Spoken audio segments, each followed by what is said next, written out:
বিসমিল্লাহির রহমানির রহিম। আল ওয়াক্তু লা ইয়ানতাযিরু লিআহাদিন, সময় কারো জন্য অপেক্ষা করে না। মুসলিম উম্মার অধঃপতনের একটি মৌলিক কারণ হচ্ছে সময়ের অপচয় করা। আজকে আমরা আমাদের সময়গুলোকে নষ্ট করছি, আমাদের সময়গুলোকে অনর্থক কাজে ব্যয় করছি। আল্লাহ তাআলা পবিত্র কালামে মাজিদে আমাদেরকে লক্ষ্য করে বলছেন, আফা হাসিবতুম আন্নামা খালাকনাকুম আবাসাও ওয়া আন্নাকুম ইলাইনা লা তুরজাউন, তোমরা কি ধারণা করেছো আমি তোমাদেরকে অনর্থক সৃষ্টি করেছি আর তোমরা আমার কাছে প্রত্যাবর্তন করবে না? প্রিয় ভাই, আল্লাহ সুবহানাহু ওয়া তাআলা আমাদেরকে অনর্থক সৃষ্টি করেননি। আমাদের জীবনের প্রতিটি সেকেন্ডের মূল্য রয়েছে। হাদিসের মধ্যে এসেছে, কিয়ামতের দিন কয়েকটি প্রশ্নের উত্তর দেওয়ার আগ পর্যন্ত আদম সন্তান তার পা নাড়াতে পারবে না। তার মধ্য থেকে প্রথম প্রশ্ন হচ্ছে, আন উমরিকা ফীমা আফনাইতা, তুমি তোমার জীবন সম্পর্কে বর্ণনা দাও।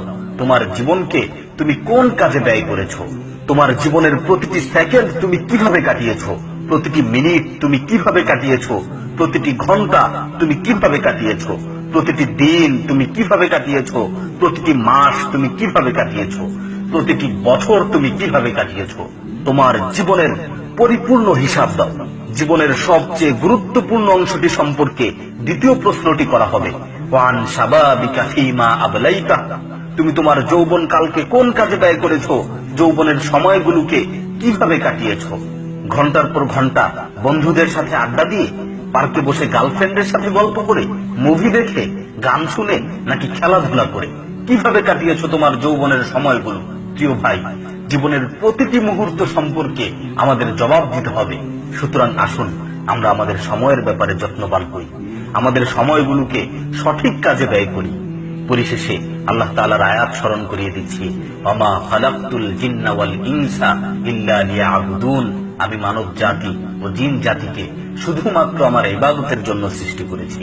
আল্লাহ তাআলা আমাদেরকে বেশি বেশি করে তার ইবাদত করার তৌফিক দান করুন, আমাদের সময়গুলোকে সঠিক কাজে ব্যয় করার তৌফিক দান করুন।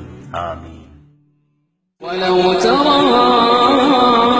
إذ وقفوا على النار فقالوا يا ليتنا نرد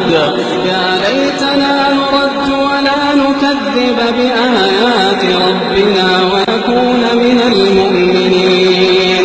ولو ترى إذ وقفوا على النار فقالوا يا ليتنا نرد ولا نكذب بآيات ربنا